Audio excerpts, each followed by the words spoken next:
Class boy కూర్చున్నాడు. నీ పేరు ఏం పేరు అంటే పేరు చెప్పిండు.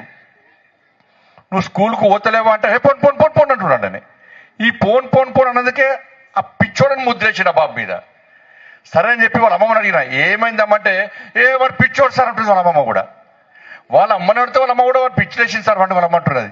కానీ అబ్బాయిని చూస్తే అట్లా లేడు, అబ్బాయి చాలా యాక్టివ్ ఉన్నాడు. వాళ్ళిద్దరిని వాళ్ళ అమ్మను బయటికి పంపించిన. నేను వంతను కూర్చున్నా, అరే నువ్వు నేను దోస్తున్నా అబ్బాయి, దోస్తు చేస్తావా అంటే చేస్తా అన్నాడు.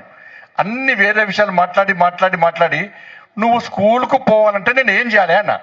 పోను సార్ అన్నాడు. మీ ఫ్రెండ్స్ పేరు చెప్పినా అంటే 6 ఫ్రెండ్స్ పేరు చెప్పారు. వాళ్ళకి ఏముంది అన్న.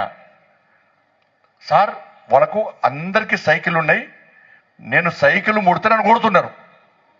వాళ్ళ 6 సైకిల్ ఉన్నాయి, నేను వాళ్ళ సైకిల్ ముడితే నన్ను కొడుతున్నారు సార్ అని చెప్పాడు.